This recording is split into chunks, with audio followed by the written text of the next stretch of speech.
ಅಂತ ಎಲ್ಲ ಮಠಾಧೀಶರ ಪಾದಾರವಿಂದಗಳಲ್ಲಿ ಪಡಮಟ್ಟು ಇನ್ನೂ 3-4 ಜನ ಸ್ವಾಮೀಜಿಗಳು ಬರೋರಿದ್ದಾರೆ. ಭಾರತೀಯ ಕಿಸಾನ್ ಸಂಘ ಈ ಒಂದು ವಕ್ಫ್ ವಿರುದ್ಧ ಚಳುವಳಿಯನ್ನು ಹಮ್ಮಿಕೊಂಡು ಸ್ವಾಮೀಜಿಗಳ ನೇತೃತ್ವದಲ್ಲಿ ಆಗಬೇಕು ಅಂತೇಳಿ ನಾವು ಕೇವಲ 4-5 ದಿನದ ಹಿಂದೆ 6ನೇ ತಾರೀಕಿನಿಂದ ಶುರು ಮಾಡಿದ್ವಿ, ಯೋಚನೆ ಮಾಡಿ ಪ್ರಾರಂಭ ಮಾಡಿದ್ವಿ. 8-9ನೇ ತಾರೀಕು ಅದಕ್ಕೆ ಚಾಲನೆ ಕೊಟ್ವಿ. 4 ದಿವಸ ಆಗಿದೆ ನಾವು ಚಾಲನೆ ಕೊಟ್ಟು. ಅನೇಕ ಮಠಾಧೀಶರು ನಾನು ಖುದ್ದಾಗಿ ನೋಡೋಕ್ಕೆ ಆಗಲಿಲ್ಲ, ಫೋನಲ್ಲಿ ಸಂಪರ್ಕ ಮಾಡಿದ್ವಿ. ತುಂಬ ಒಳ್ಳೆಯ ಕೆಲಸ ಮಾಡ್ತಾ ಇದ್ದೀರಿ, ನೀವು ತನನಾಗಿ ಹೇಳ್ತಾ ಇದ್ದೀರಿ. ನಮಗೆ ಬೇರೆ ಬೇರೆ ಕಾರ್ಯಗಳಲ್ಲಿ ನಾವು ಕಾರ್ಯಕ್ರಮ ಭಕ್ತರಿಗೆ ಸಮಯ ಕೊಟ್ಬಿಟ್ಟಿದ್ದೀವಿ. ಆದರೂ ಕೂಡ ರೈತರ ಕೆಲಸ ಇದು. ಖಂಡಿತ ನಾವು ನಿಮ್ಮ ವೇದಿಕೆಗೆ ಬರ್ತೀವಿ, ನಮ್ಗೆ ಯಾವುದೇ ಇದರಲ್ಲಿ ಮುಜುಗರ ಇಲ್ಲ, ನೀವು ಪ್ರಾರಂಭ ಮಾಡಿ ಅಂತ ಹೇಳಿ ಅರಸಿ ನಮ್ಮನ್ನ ಎಲ್ಲ ಸ್ವಾಮಿಗಳು ಒಬ್ಬರಿಗೊಬ್ಬರು ಮಾತಾಡಿಕೊಂಡು ಈ ಕಾರ್ಯಕ್ರಮವನ್ನು ಮಾಡಲಿಕ್ಕೆ ಪ್ರೇರಣೆ ಕೊಟ್ಟಂಥವ್ರು. ಎಲ್ಲರೂ ಕೂಡ ಅಲ್ಲಿಗೆ ಬಂದು ಬಿಜಾಪುರದಲ್ಲಿ ನಾವು ಚಳುವಳಿಯನ್ನು ಮಾಡಿದ್ವಿ. 4ನೇ ತಾರೀಕು ಭಾರತೀಯ ಕಿಸಾನ್ ಸಂಘ ಬಿಜಾಪುರ ಜಿಲ್ಲೆಯಲ್ಲಿ ಪ್ರಥಮ ಬಾರಿಗೆ ಈ ವಕ್ಫ್ ವಿರುದ್ಧ ಧರ್ಮಗುರುಗಳ ನೇತೃತ್ವದಲ್ಲಿ ಚಳುವಳಿ ಆಗಬೇಕು. ರಾಜಕಾರಣಿಗಳು ನಂಬ್ಕೊಳಕ್ ನಮ್ಗೆ ಸಾಧ್ಯ ಇಲ್ಲ, ರಾಜಕೀಯದವ್ರು ನಂಬ್ಕೊಂಡ್ರೆ ನಮ್ಗೆ ಏನು ಆಗೋದಿಲ್ಲ ಅಂತ ಹೇಳಿ ಧರ್ಮಗುರುಗಳು ರೈತರನ್ನ ಕೈ ಬಿಡಬಾರ್ದು ಅನ್ನೋ ಒಂದು ಯೋಚನೆ ಇಟ್ಕೊಂಡು ಅಲ್ಲಿ ಶುರು ಮಾಡಿದ್ವಿ. ಸುಮಾರು 60 ಜನ ಸ್ವಾಮೀಜಿಗಳು, ನಾವು 100 ಜನ ಸ್ವಾಮೀಜಿಗಳನ್ನ ಸಂಪರ್ಕ ಮಾಡಿದ್ವಿ, ತಂಡ ಮಾಡಿಕೊಂಡು 60 ಜನ ಸ್ವಾಮೀಜಿಗಳು ವೇದಿಕೆ ಮೇಲೆ ಬಂದ್ರು. ಯಾವುದೇ ರಾಜಕಾರಣಿಯನ್ನು ನಾವು ವೇದಿಕೆ ಕೊಟ್ಟಿರಲಿಲ್ಲ. ಇಲ್ಲಿ ಹೇಗೋ ಅಲ್ಲೂನೇ ಸ್ವಾಮೀಜಿಗಳ ವೇದಿಕೆಯ ನೇತೃತ್ವ ವಹಿಸ್ಕೊಂಡಿದ್ರು, ರ್ಯಾಲಿಯ ನೇತೃತ್ವ ವಹಿಸ್ಕೊಂಡಿದ್ರು, ಪಾದಯಾತ್ರೆ ಮಾಡಿದ್ರು, 5 ಕಿಲೋಮೀಟರ್ ಪಾದಯಾತ್ರೆ ಮಾಡಿದ್ರು. 4,500 ಜನ ನಾವಲ್ಲಿ ರೈತರನ್ನು ಸೇರಿಸಿದ್ವಿ. ಆ ಕಿಚ್ಚು ಬಿಜಾಪುರದಲ್ಲಿ ಹಚ್ಚಿದಂತ ಕಿಚ್ಚು ಇಡೀ ರಾಜ್ಯಕ್ಕೆ ಹಬ್ಬಬೇಕು ಅನ್ನೋ ದೃಷ್ಟಿಯಿಂದ ಈ ಭಾಗದಲ್ಲಿ ತುಮಕೂರಿನಲ್ಲಿ ಭಾರತೀಯ ಕಿಸಾನ್ ಸಂಘ ಪ್ರಥಮ ಬಾರಿಗೆ ಸ್ವಾಮೀಜಿಗಳ ನೇತೃತ್ವದಲ್ಲಿ ಈ ಒಂದು ವಕ್ಫ್ ವಿರೋಧಿ ಕಾಯ್ದೆ ವಿರೋಧಿಯನ್ನ ಧರ್ಮಗಳ ನೇತೃತ್ವದಲ್ಲಿ ಆಗಬೇಕು ಅಂತ ಯೋಚನೆ ಮಾಡಿ 4 ದಿವಸದಲ್ಲಿ ಇಷ್ಟು ತಯಾರಿ ಮಾಡಿದ್ವಿ. ಇವತ್ತು ಸ್ವಾಮೀಜಿಗಳಿಗೆ ತುಂಬಾ ಹಿಂದೆನೇ ನಿಶ್ಚಯ ಆದಂತ ಒಂದು ಗುರುವಂದನಾ ಕಾರ್ಯಕ್ರಮ. ಸುಮಾರು 25-30 ಸ್ವಾಮೀಜಿಗಳು ಅಲ್ಲಿ ಇದ್ರು. ಕೆಲವರು ಮಾತಾಡ್ತಾ ಮುಗಿಸ್ಕೊಂಡು ಬರ್ತಾ ಇದ್ದಾರೆ. ಯಾರು ಕೂಡ ನಮಗೆ ಇಲ್ಲ ಬೇಡ ಅಂತ ಹೇಳಲಿಲ್ಲ. ಸಿದ್ಧಗಂಗಾ ಶ್ರೀಗಳ ಹತ್ರ ಹೋಗಿದ್ದೀವಿ, ತುಂಬಾ ಒಳ್ಳೆ ಕೆಲಸ ಮಾಡ್ತಾ ಇದ್ರಿ, ನಾನು ಇವತ್ತು ನಂಜನಗೂಡಿಗೆ ಹೋಗ್ಬೇಕಾಗಿದೆ, ಹಾಗಾಗಿ ನಾನು ನಿಮ್ಗೆ ಸಂದೇಶ ಕೊಡ್ತೀನಿ ಅಂತೇಳಿ ವಿಡಿಯೋ ಸಂದೇಶವನ್ನ ಕೊಟ್ಟರು. ಅದಾದ ಮೇಲೆ ಈ ನಮ್ಮ ಸಿದ್ದರಬೆಟ್ಟ ಸ್ವಾಮೀಜಿಗಳು, ತಂಗನಹಳ್ಳಿ ಸ್ವಾಮೀಜಿಗಳು, ರಾಜನಹಳ್ಳಿ ಸ್ವಾಮಿಗಳು ಎಲ್ರಿಗೂ ನಾವು ಭೇಟಿ ಮಾಡಿದ್ವಿ.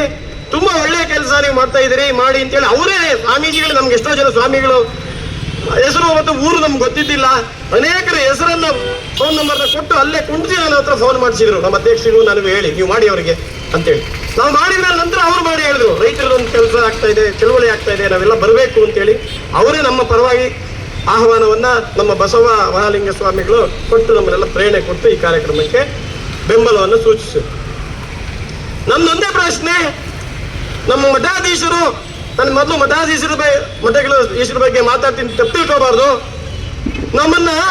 ನಾವು ರೈತರು, ನಮ್ಮಿಂದ ಮಠದಿಂದ ನಾವು, ನಮ್ಮೆಲ್ಲ ಒಂದು ಗಾದೆ ಇದೆ, ಎಲ್ಲಾದ್ರೂ ಮನೆ ಬಿಟ್ಟು ಹೊರಗಡೆ ಹಿರಿಯರು ಮನೆ ಬಿಟ್ಟು ಹೋಗ್ಬೇಕಾದ್ರೆ ಮನೆ ಮಠದ ಕಡೆ ಹುಷಾರು ಕೊಡು ಅಂತ ಹೇಳುವಂತ ಪದ್ಧತಿ ಇದೆ. ಆದ್ರೆ ಮಠವನ್ನು ನೋಡ್ಕೋಬೇಕಾಗಿದ್ದು ರೈತರ ಜವಾಬ್ದಾರಿ. ಮನೆಯನ್ನು ನೋಡ್ಕೊಬೇಕಾಗಿದ್ದು ಎಷ್ಟು ನಮ್ಮ ಮನೆಯನ್ನು ಜವಾಬ್ದಾರಿಯಿಂದ ನೋಡ್ಕೊತೀವೋ ಅಷ್ಟೇ ಜವಾಬ್ದಾರಿಯಿಂದ ಮಠವನ್ನು ನೋಡ್ಕೊಬೇಕಾಗಿದ್ದು ರೈತರ ಜವಾಬ್ದಾರಿ. ನೋಡ್ಕೊಂತ ಇದ್ದಿದ್ದು ರೈತರ ಜವಾಬ್ದಾರಿ. ಇವತ್ತು ನೋಡ್ಕೊಂತ ಇರೋ ರೈತರ ಜವಾಬ್ದಾರಿ ರೈತರಿಗೆ. ಅನೇಕ ಮಠಾಧೀಶರು ಇಷ್ಟೊಂದು ಕಾಯ್ದೆ ಬಂದಿದೆ, ಇದೊಂದು ರೈತ ವಿರೋಧಿ ಕಾಯ್ದೆ ಬಂದಿದೆ, ರಾಕ್ಷಸ ಬಂದು ರೈತರ ಮೇಲೆ ದಬ್ಬಾಳಿಕೆ ಮಾಡ್ತಾ ಇದ್ದಾನೆ. 1.5 ತಿಂಗಳಿಂದ ಇಡೀ ರಾಜ್ಯದಲ್ಲಿ ಚರ್ಚೆ ಆಗ್ತಾ ಇದೆ, ದೇಶದಲ್ಲಿ ಚರ್ಚೆ ಆಗ್ತಾ ಇದೆ. ನಮ್ಮ ಧರ್ಮಗುರುಗಳಾದಂತವರು ನಮ್ಮನ್ನು ಕೈ ಬಿಟ್ಟುಬಿಟ್ಟಿದ್ರು. ಯಾರಾಗಿ ಒಬ್ರು ಅದೇ ಸ್ವಾಮಿಗಳು ಏನು ಇವತ್ತು ರಾಜ್ಯದಲ್ಲಿ ದೊಡ್ಡ ದೊಡ್ಡ ಸ್ವಾಮೀಜಿಗಳು ಅಂತ ನಾವು ಅನ್ಸ್ಕೊಂಡಿದ್ದಾರೆ, ಒಬ್ರು ಕೂಡ ಸೊಲ್ಲೆತ್ತಲಿಲ್ಲ, ಕರೆದು ಮಾತಾಡಲಿಲ್ಲ. ಏನ್ ಮಾಡ್ತಾ ಇದ್ದೀರಿ ನೀವು ರೈತರುಗಳು, ರೈತ ಸಂಘಟನೆಗಳು ಏನ್ ಮಾಡ್ತಾ ಇದ್ದೀರಿ, ದನ ಕಾಯ್ದಿದ್ದೀರಾ ಅಂತ ನಮ್ಮನ್ನು ಬೈಬೇಕಾಗಿತ್ತು, ಮಾತಾಡಲಿಲ್ಲ. ಇವ್ರ ಕಾರ್ಯಕ್ರಮವಾಗಿ ಸ್ವಾಮೀಜಿಗಳು ಮಠಗಳಿಗೆ ನಾವೆಲ್ಲರೂ ರೈತರು ನಮ್ಮ ಬೆವರಿನ ದಾನವನ್ನು ಕೊಟ್ಟಿದ್ದೀವಿ, ಮಠವನ್ನು ಬೆಳೆಸಿದ್ದೀವಿ, ನಮ್ಮನ್ನು ಯಾಕೆ ನೀವು ಕಡೆಗಣಿಸಿದ್ದೀರಿ? ಹರ ಬಿನಿದರೆ ಗುರು ಕಾಯುವನು ಅಂತ ಹೇಳ್ತಾರೆ. ದೇವರು ಕೈ ಬಿಟ್ಬಿಟ್ರೆ ಗುರುಗಳು ಕಾಯ್ತಾನೆ ಅಂತ ಹೇಳ್ತಾರೆ. ಗುರು ಯಾರನ್ನು ನಮ್ಮನ್ನು ಕಾಯ್ತಾನೆ ಅಂತ ಹೇಳಿ ನಾವು ನಂಬ್ಕೊಂಡ್ ಬಂದಿದ್ದೀವಿ. ಭಾರತೀಯ ಸನಾತನ ಪರಂಪರೆಯನ್ನು ನಂಬ್ಕೊಂಡು ಬಂದಿದ್ದೀವಿ. ದೊಡ್ಡ ದೊಡ್ಡ ಮಠಾಧೀಶರುಗಳಿದ್ದೀರಿ, ನನ್ನ ಹೆಸರು ಹೇಳಕ್ ಹೋಗೋದಿಲ್ಲ. ಕೋಟ್ಯಾಂತರ ಭಕ್ತರನ್ನ ಹೊಂದಿರ್ತಕ್ಕಂಥ ಮಠಾಧೀಶರಿದ್ದೀರಿ. ಒಬ್ಬರು ನೀವು ಸೊಲ್ಲೆತ್ತಿಲ್ಲ ನಮ್ಮ ಪರವಾಗಿ. ನಾವು ಕೈ ಬಿಟ್ಟರೆ ನಿಮ್ಮ ಮಠ ಏನಾಗುತ್ತೆ ಯೋಚನೆ ಮಾಡಿದಿರೋ ನೀವು? ನಾವು ಬಡಮಠ ಸ್ವಾಮಿಗಳ ಹತ್ರ ಬರ್ಬೇಕಾಗಿತ್ತು, ಬರಬಾರ್ದು ಅಂತೇನಲ್ಲ. ಬಡಮಠ ಸ್ವಾಮಿಗಳು ನಮ್ಮ ಸ್ವಾಮಿಗಳೇ. ನೀವೇನು ನೀವ್ ಯಾಕೆ ನಮಗೆ ಜಾಗೃತಿ ಮಾಡೋ, ರೈತರ ಪರವಾಗಿ ಯಾಕೆ ನಿಂತ್ಕೋತಿಲ್ಲ ಅಂತ ಮೊದಲು ನಾನು ನಮ್ಮ ಧರ್ಮಗುರುಗಳಲ್ಲಿ ಕೇಳ್ತೀನಿ. ನಾವು ಕೂಡ ಮಠಗಳಿಗೆ ನಡ್ಕೊಂಡು ನಾವು ಮಾತಾಡ್ಬೇಕು ಸ್ವಾಮೀಜಿಗಳ ಹತ್ರ. ಅವ್ರಿಗೆ ತೋರಿಸ್ಬೇಕಾದಂತ ಗೌರವ, ಭಕ್ತಿ, ದಯ, ವಿನಯ ಎಲ್ಲವನ್ನೂ ನಾವು ಕೊಡಬೇಕು. ಅದ್ರ ಜೊತೆಗೆ ನಾವು ಪ್ರಶ್ನೆನೂ ಕೂಡ ಸ್ವಾಮೀಜಿಗಳು ದೊಡ್ಡ ಸ್ವಾಮಿಗಳ ಹತ್ರ ನಾವು ಮಾಡಬೇಕಾಗಿದೆ. ಇವತ್ತು ನಾನು ಈ ವೇದಿಕೆಯಿಂದ ಮಾಡ್ತಾ ಇದ್ದೀನಿ. ಏನು ಈ ರಾಜ್ಯದ ದೊಡ್ಡ ಸ್ವಾಮೀಜಿಗಳಿದ್ದೀರಿ, ನೀವು ಯಾಕೆ ಧ್ವನಿ ಎತ್ತುತ್ತಾ ಇಲ್ಲ? ನೀವೇನಾದ್ರು ಮಹಾಭಾರತದಲ್ಲಿ ದುರ್ಯೋಧನ ಆಸ್ಥಾನದಲ್ಲಿ ಇದ್ರಲ್ಲ ಮಹಾನ್ ವ್ಯಕ್ತಿಗಳು, ಭೀಷ್ಮ, ಕರ್ಣ, ದ್ರೋಣ, ಕೃಪ, ಈ ರೀತಿ ಅನ್ನದ ಋಣಕ್ಕೆ ಒಳಗಾಗಿದ್ದೀರಾ ಅಂತ ನಿಮ್ಮನ್ನು ಕೇಳ್ತೀನಿ ನಾನು. ದುರ್ಯೋಧನನ ಅನ್ನದ ಋಣಕ್ಕೆ ಒಳಗಾದಂತ ಈ ಮಹಾನ್ ವ್ಯಕ್ತಿಗಳು ದ್ರೌಪದಿಯ ಸೀರೆಯನ್ನು ಎಳೆದಿದ್ದಾಗ ಬಾಯಿ ಮುಚ್ಕೊಂಡು ಕೂತಿದ್ರು. ಇವತ್ತು ನಮ್ಮ ಬಟ್ಟೆಯನ್ನ ವಕ್ಫ್ ಅಂತ ಒಂದು ಮಂಡಳಿ, ವಕ್ಫ್ ಅಂತ ಒಂದು ಕಾಯ್ದೆ ರೈತರನ್ನ ಬಟ್ಟಲೆ ಮಾಡ್ತಾ ಇದೆ. ಬನೀನ್ ಬಿಚ್ಕೊಂಡಿದೆ, ನಿಕ್ಕರ್ ಬಿಚ್ಕೊಂಡಿದೆ, ಪುಟ್ಗೋಸಿ ಬಿಚ್ಕೊತಾ ಇದೆ. ನೀವೆಲ್ಲರೂ ಸುಮ್ಮನೆ ಕೂತಿದ್ದೀರಿ. ನಾನು ನಿಮ್ಮನ್ನು ಪ್ರಶ್ನೆ ಮಾಡ್ತೀನಿ, ನಿಮಗೆ ಯಾವ ಸರ್ಕಾರ ಋಣ ಇದೆ? ಸರ್ಕಾರ ನಮ್ಮದು, ನಾವು ಆರ್ಸ್ಕೊಳ್ಸಿರೋದು. ನೀವು ಹೇಳಿದಕ್ಕೆ ನೀವು ಹೇಳಿದವ್ರಿಗೆ ಓಟ್ ಹಾಕಿದೀವಿ. ಯಾವ ಧರ್ಮಗುರು ಮಾತನ್ನು ನಾವು ಮೀರಲಿಲ್ಲ. ಇಂಥ ಪಾರ್ಟಿಗೆ ಓಟ್ ಹಾಕಿ, ಇಂಥ ವ್ಯಕ್ತಿಗೆ ಓಟ್ ಹಾಕಿ ಅಂತ ನೀವು ಕರ್ಸಿ ಹೇಳೋಣ, ನಿಮ್ಮ ಮಾತುಗಳನ್ನ ಓಟ್ ನೋಡಿದೀವಿ. ಇವತ್ತು ಆ ಸರ್ಕಾರವನ್ನು ನಮ್ಗೆ ಅನ್ಯಾಯ ಮಾಡ್ತಾ ಇರ್ಬೇಕಾದ್ರೆ ನೀವು ಯಾಕೆ ಸುಮ್ಮನೆ ಕೂತಿದ್ದೀರಿ? ಮಾಧ್ಯಮಗಳ ಮಿತ್ರರ ಹೇಳ್ತೀನಿ, ಈ ಮಾತನ್ನು ನೀವು ಪ್ರಕಟ ಮಾಡಬೇಕು. ರಾಜ್ಯದ ಪ್ರಮುಖ ಪತ್ರಿಕೆಗಳಲ್ಲಿ ಈ ವಿಷಯನ ಪ್ರಕಟ ಮಾಡಬೇಕು, ಅವ್ರು ಉತ್ತರ ಕೊಡಬೇಕು. ಸಣ್ಣ ಪುಟ್ಟ ಮಠಾಧೀಶರು ಬಂದು ಧೈರ್ಯವಾಗಿ ನೀವು ನಿಮ್ ಬೆಂಬಲಕ್ಕಿದ್ದೀವಿ ಅಂತ ಹೇಳ್ತಾ ಇರಬೇಕಾದ್ರೆ ನೀವು ಬಾಯಿ ಮುಚ್ಕೊಂಡು ಕೂತಿರೋದು ಇದು ಧರ್ಮ ಅಲ್ಲ. ಮುಂದೊಂದು ದಿನ ಇವತ್ತೇನು ಸರ್ಕಾರಗಳನ್ನ ಇಳಿಸ್ಲಿಕ್ಕೆ ರೈತರು ಚಳವಳಿ ಮಾಡ್ತೀವಿ, ಅನೇಕ ಸರ್ಕಾರಗಳು ಇಳಿಸಿದೀವಿ. ಮುಂದೊಂದು ದಿನ ಅಂತ ಸಂದರ್ಭ ಬಂದಾಗ ನಿಮ್ಮನ್ನು ಇಳಿರಿ ಅಂತ ಕೇಳಬೇಕಾಗಂತ ಪರಿಸ್ಥಿತಿ ಬರಬಹುದು. ಯಾವ ದಾಕ್ಷಣ್ಯ ಇಲ್ಲ, ನನಗೇನು ಯಾರು ಭಯನೂ ಇಲ್ಲ. ಮುಂದೊಂದು ದಿನ ನಮ್ದು ಸಾರ್ವಜನಿಕ ಮಠ, ನಮ್ಮ ಮಠ, ನಾವು ನೆಲೆಸಿದ ಮಠ, ನೀವು ನಮ್ಮ ಪರವಾಗಿಲ್ಲ, ನೀವು ಇಳಿರಿ ಅಂತ ನಾವು ಕೇಳಬಹುದು. ಕೇಳುವಂತ ಪರಿಸ್ಥಿತಿಯನ್ನು ನೀವು ತನ್ಕೊಂಬಾರ್ದು ಅಂತ ಹೇಳ್ತಾ, ಇವತ್ತು ಏನು ಈ ವಕ್ಫ್ ಅಂತ ಕಾಯ್ದೆ ಬಂದಿದೆ. ಇಡೀ ದೇಶದಲ್ಲಿ ಈ ವಕ್ಫ್ ಕಾಯ್ದೆ ಕಳೆದ 1.5 ತಿಂಗಳಿಂದ ರೈತರನ್ನ, ಮಠಾಧೀಶರನ್ನ, ದೇವಾಲಯಗಳನ್ನ, ಪಾರಂಪರಿಕ ತಾಣಗಳನ್ನ ಎಲ್ಲವನ್ನು ನಮ್ಮದು ವಕ್ಫಾಸ್ತಿ ಅಂತ ಹೇಳಿ ದಾಖಲೆಗಳಲ್ಲಿ ನಮೂದು ಮಾಡ್ತಾ ಇದೆ. ಚರ್ಚೆಗಳು ನಡೀತಾ ಇದೆ, ಪತ್ರಿಕೆಗಳು ಬರ್ತಾ ಇದೆ, ಮಾಧ್ಯಮಗಳಲ್ಲಿ ಬರ್ತಾ ಇದೆ, ರಾಜಕೀಯ ಪಕ್ಷಗಳು ಚಳವಳಿ ಮಾಡ್ತಾ ಇದೆ, ಸಾಮಾಜಿಕ ಸಂಘಟನೆಗಳು ಸಣ್ಣ ಪುಟ್ಟ ಚಳವಳಿಯನ್ನು ಮಾಡ್ತಾ ಇದೆ. ಇಷ್ಟೆಲ್ಲನೂ ಹತ್ತಿ ಉರಿತಾ ಇರಬೇಕಾದ್ರೆ ಅರ್ಧ ಬೆಲೆಗೆ ತಾನು ಬೆಳೆದಂತ ಬೆಳೆಯನ್ನು ಅರ್ಧ ಬೆಲೆಗೆ ಸಮಾಜಕ್ಕೆ ಕೊಟ್ಟಂತ ರೈತ 58 ರೂಪಾಯಿ 20 ಪೈಸೆ ಹಾಲಿನ ಉತ್ಪಾದನಾ ವೆಚ್ಚ, ಕಾಸ್ಟ್ ಆಫ್ ಪ್ರೊಡಕ್ಷನ್ 31 ರೂಪಾಯಿಗೆ ಮಾರ್ತಾನೆ. 1 ಲೀಟರ್ ಹಾಲು ಈ ಸಮಾಜದಲ್ಲಿ ಯಾರೇ ಕುಡಿದು, ಅಧಿಕಾರಿ ಕುಡಿಲಿ, ನಾಗರಿಕರು ಕುಡಿಲಿ, ಯಾರೇ 1 ಲೀಟರ್ ಹಾಲನ್ನ ಕುಡಿದು ನಮ್ಮ ಋಣ 28 ರೂಪಾಯಿ ನಿಮ್ಮ ಮೇಲೆ. 1 ಕೆಜಿ ರಾಗಿ ನೀವು ತಗೊಂಡು ಊಟ ಮಾಡಿದ್ರೆ ನಮ್ಮ ಋಣ 30 ರೂಪಾಯಿ ನಿಮ್ಮ ಮೇಲೆ. 1 ಕೆಜಿ ಅಕ್ಕಿ ತಗೊಂಡು ನೀವು ಊಟ ಮಾಡಿದ್ರೆ ನಮ್ಮ ಋಣ 42 ರೂಪಾಯಿ ನಿಮ್ಮ ಮೇಲೆ. ನಮ್ಮ ಋಣದಲ್ಲಿ ಬಗ್ತಿರ್ತಕ್ಕಂಥ ಈ ಸಮಾಜ, ಈ ರಾಜಕಾರಣಿಗಳು, ಈ ಅಧಿಕಾರಿಗಳು ನಮ್ಮ ಬಟ್ಟೆ ಬಿಚ್ಕೊಂಡು ಬೆತ್ತಲೆ ಮಾಡಿದ್ರು ಕೂಡ ಧ್ವನಿ ಎತ್ತದಂತೆ ಈ ಸಮಾಜ ಸತ್ತು ಮಲಗಿದೆ. ನಮ್ಮನ್ನ ಜಾತಿ ಹೆಸರಲ್ಲಿ, ಪಾರ್ಟಿ ಹೆಸರಲ್ಲಿ, ಧರ್ಮದ ಹೆಸರಲ್ಲಿ, ಒಳ ಪಂಗಡದ ಹೆಸರಲ್ಲಿ, ಮಠಗಳ ಹೆಸರಲ್ಲಿ ಹೊಡೆದು ವಿಷ ತುಂಬಿ ನಮ್ಮನ್ನ ಮೂರ್ಖರನ್ನಾಗಿ ಮಾಡಿಟ್ಟಿದ್ದೀರಿ. ಇವತ್ತು ನಮ್ಮ ಮೇಲೆ ದಬ್ಬಾಳಿಕೆ ನಡೀತಾ ಇದೆ. ವಕ್ಫ್ ರಾಕ್ಷಸ ನಮ್ಮ ಎಲ್ಲ ದಾಖಲೆಗಳಲ್ಲಿ ಬಂದು ಕೂತ್ಕೊಂಡ ಇದೆ. ಹಾವೇರಿನಲ್ಲಿ ರೈತ ಆತ್ಮಹತ್ಯೆ ಮಾಡಿಕೊಂಡಿದ್ದಾನೆ. ನಿಮ್ಗೆ ಏನು ಅನ್ಸಲಿಲ್ವಾ ಈ ಸಮಾಜಕ್ಕೆ, ಈ ಸರ್ಕಾರಕ್ಕೆ, ರೈತ ನಾಯಕರಿಗೆ, ಸಾಮಾಜಿಕ ನಾಯಕರಿಗೆ, ರಾಜಕೀಯ ಪಕ್ಷದ ನಾಯಕರು ನಿಮ್ಗೆ ಏನು ಅನ್ಸಲಿಲ್ವಾ? ನಿಮ್ಮ ಮನೆಯಲ್ಲಿ ಆತ್ಮಹತ್ಯೆ ಆಗಿರೋದು ಸುಮ್ಮನೆ ಇರ್ತಿದ್ರ? ಅದನ್ನ ನಾವು ಪ್ರಶ್ನೆ ಮಾಡಬೇಕಾಗಿದೆ. 5 ವರ್ಷಕ್ಕೊಂದು ಸಾರಿ ನಮ್ಮ ಮನೆ ಬಾಗಿಲಿಗೆ ಭಿಕ್ಷಾ ಪಾತ್ರ ಇಟ್ಕೊಂಬರುವಂತ ನೀವು ಸರ್ಕಾರ ನೇತೃತ್ವದವರು ಭಿಕ್ಷಕ್ಕೆ ಬರ್ತೀರಿ. ನಾನು ರೈತನ ಮಗ, ನಾನು ಮಂಡಿನ ಮಗ, ನಾನು ರೈತನ ಮಗ ಹೇಳ್ಕೊಂಡು ಬಂದಂತ ನೀವು ಇವತ್ತು ನಮ್ಮ ಬುಡಕ್ಕೆ ಕೊಳ್ಳಿ ಇಟ್ಟಿದ್ದೀರಿ. 64ನೇ ಇಸ್ವಿನಲ್ಲಿ ಕಾನೂನು ತಂದಿರಿ, ಸಂವಿಧಾನಕ್ಕೆ ವಿರೋಧವಾದಂತ ಕಾನೂನು. ಒಂದು ಸಂವಿಧಾನದ ಕೆಳಗಡೆ ಯಾವುದೇ ಒಂದು ನ್ಯಾಯಾಲಯ ತೀರ್ಪು ಕೊಟ್ರೆ ಅದನ್ನ ಮೇಲಿನ ನ್ಯಾಯಾಲಯಕ್ಕೆ, ಅದಕ್ಕಿಂತ ಮೇಲಿನ ನ್ಯಾಯಾಲಯಕ್ಕೆ ಪ್ರಶ್ನೆ ಮಾಡುವಂತ ಅಧಿಕಾರ ಸಾಮಾನ್ಯ ಪ್ರಜೆಗೆ ಇದೆ. ಈ ವಕ್ಫ್ ಕಾನೂನಲ್ಲಿ, ಆ ಕಾನೂನಲ್ಲಿ ಪ್ರಶ್ನೆ ಮಾಡುವಂತ, ಕೋರ್ಟ್ಗೆ ಹೋಗುವಂತ ಅವಕಾಶವೇ ಇಲ್ಲ. ಅಂತ ಕಾನೂನನ್ನ ಮಾಡಿ ಅವ್ರ ಕೈ ಕೊಟ್ಟಿದ್ದೀರಿ. ಲಕ್ಷಾಂತರ ಎಕರೆ, 9 ಲಕ್ಷಕ್ಕೂ ಹೆಚ್ಚು ಎಕರೆ ಜಮೀನು, 12% ದೇಶದ ವಕ್ಫ್ ಮಂಡಳಿಯಲ್ಲಿ ಇರ್ತಕ್ಕಂಥ ಜಮೀನಿನ 12% ಜಮೀನು ಕರ್ನಾಟಕದ್ದು. ಎಷ್ಟಾಗುತ್ತೆ 12% ಅಂದ್ರೆ 9 ಲಕ್ಷ ಎಕರೆನಲ್ಲಿ 10,000 ಚಿಲ್ಲರೆ ಎಕರೆ ಜಮೀನು. 12 108 ಎಷ್ಟಾಯ್ತು? 1 ಲಕ್ಷ ಚಿಲ್ಲರೆ, 1,08,000 ಎಕರೆ ಜಮೀನು ಕರ್ನಾಟಕದ್ದು 12%ಗಿನ ಹೆಚ್ಚಿದೆ. ವಿರಕ್ತ ಮಠದ ಜಮೀನು, ಅನ್ನದಾನೇಶ್ವರ ಮಠದ ಜಮೀನು, 1,000 ವರ್ಷ ಹಿಂದೆಗಳ ಕಟ್ಟಿದಂತ ದೇವಾಲಯದ ಜಮೀನು, ಕೆಸರು ಮಡುವಿನ ಸ್ಮಶಾನ, ಕೊರಟಗೆರೆಯ ನಮ್ಮ ರೈತರ 54 ರೈತರ ಜಮೀನು. ಏನು ನಡೀತಾ ಇದೆ ಇಲ್ಲಿ? ನಮಗಾದ್ರೂ ಜಾಗೃತಿ ಬೇಕಲ್ವಾ? ನಮಗಾದ್ರೂ ಜಾಗೃತಿ ಬೇಕಲ್ವಾ? ಎಷ್ಟು ದಿನ ಇವ್ರು ನಂಬ್ಕೊಂಡಿರ್ತೀರಿ? ಈ ರಾಜಕಾರಣಿಗಳು ಎಷ್ಟು ಜನ ನಂಬ್ಕೊಂಡಿರ್ತೀರಿ? ನಮ್ಮ ಜಾತಿಯವನು ಅಂತ ಓಟ್ ಹಾಕಿದ್ವಿ, ನಮ್ಮ ಊರವನು ಅಂತ ಓಟ್ ಹಾಕಿದ್ವಿ, ನಮ್ಮ ಪಾರ್ಟಿಯವನು ಅಂತ ಓಟ್ ಹಾಕಿದ್ವಿ, ನಮ್ಮ ಧರ್ಮದವನು ಅಂತ ಓಟ್ ಹಾಕಿದ್ವಿ. ನೀವು ಮಾಡಿದೇನು? ನೀವು ಮಾಡಿದೇನು? ಗುರುಗಳಿದ್ದಾರೆ, ನಮ್ಮ ಬಾಯಲ್ಲಿ ಮಾತು ಬರಬಾರ್ದು, ಆದ್ರೂ ನನ್ನ ಸಂಸಾರಿ ಆ ಮಾತನ್ನ ಹೇಳ್ತೀನಿ. ತಾಯಿ ಗಂಡತನ ನೀವು ಮಾಡಿದ್ದು, ತಾಯಿ ಗಂಡತನ. ಉಂಡ ಮನೆಗೆ ಅಂತ ಹೇಳಿದ್ರಿ, ನಮ್ಮನ್ನ ಕುದಿಯುವ ನೀರಿನಲ್ಲಿ ಹಾಕಿದಿರಿ, ಕುದಿವಿ ಎಣ್ಣೆಲ್ಲಿ ಹಾಕಿ ಕುದಿಸ್ತಾ ಇದ್ದೀರಿ. ಆದಾಯ ಇಲ್ಲದೆ ಸಾಲ ಸೋಲ ಮಾಡಿ ಸಾಲು ಆತ್ಮಹತ್ಯೆ ಮಾಡ್ಕೊತಾ ಇದ್ದೀವಿ ನಾವು. ಯಾವ್ದಾದ್ರು ಒಂದು ಖರೀದಿ ಕೇಂದ್ರ ತೆರೆದ್ರ ನಮಗೆ ಮೂಗಿಗೆ ಬೆಣ್ಣೆ ಹಚ್ಚುತ್ತೀರಿ, 2,000 ಕೊಡ್ತೀನಿ, ಖಾತೆ 3,000 ಹಾಕ್ತೀನಿ, ವಿದ್ಯುತ್ ಪುಕ್ಷಟೆ ಕೊಡ್ತೀನಿ, ಮೂಗಿಗೆ ಬೆಣ್ಣೆ ಹಚ್ಚುತ್ತೀರಿ. ನಮ್ಮ ನಾಶ ಮಾಡ್ತಾ ಇದ್ದೀರಿ. ದಿವಸ ಕೃಷಿ ಕಮ್ಮಿ ಆಗ್ತಾ ಇದೆ. ಯುವಕರು ಕೃಷಿ ಬಿಟ್ಟು ಓಡ್ತಾ ಇದ್ದಾರೆ. ಆಹಾರ ಉತ್ಪತ್ತಿ ಕಮ್ಮಿ ಆಗ್ತಾ ಇದೆ. 60ನೇ ದಶಕದಲ್ಲಿ ಬೇರೆ ದೇಶದ ಮುಂದೆ, ಅಮೆರಿಕದ ಮುಂದೆ ಅನ್ನಕ್ಕೋಸ್ಕರ ಭಿಕ್ಷೆ ಬೇಡಿ ಮರ್ತಾ ಇದ್ದ ನಿಮಗೆ ಅಂತ ನಾನು ಕೇಳ್ತಾ ಇದ್ದೀನಿ. ಇಡೀ ಸಮಾಜಕ್ಕೆ ಅನ್ನವೃಷ್ಟಿಯನ್ನು ಮಾಡಿದಂತ ಅನ್ನದಾತ ಇವತ್ತು ಆತಂಕದಲ್ಲಿದ್ದಾನೆ. ನಿಮಗೇನು ಅನಿಸ್ತಾ ಇಲ್ಲ?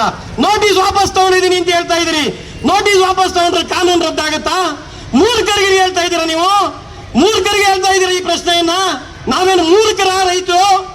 ನೋಟಿಸ್ ತಗೊಂಡ ತಕ್ಷಣ ವಾಪಸ್ ರದ್ದಾಗಲ್ಲ. ಒಬ್ರು ಸ್ವಾಮೀಜಿ ಹತ್ರ ಹೇಳಿದ್ರು ಹೋದ ತಕ್ಷಣ, ಸರ್ಕಾರ ವಾಪಸ್ ತಗೊಂತ ಇದೆಯಪ್ಪ, ನೀವ್ ಯಾಕಪ್ಪ ಚಳವಳಿ ಮಾಡ್ತೀರಿ? ಸರ್ಕಾರ ವಾಪಸ್ ತಗೊಂತ ಇದೆ ಅಂತ ಹೇಳಿ ಆ ಋಣ ಇರಬೇಕು ಸ್ವಾಮೀಜಿಗೆ.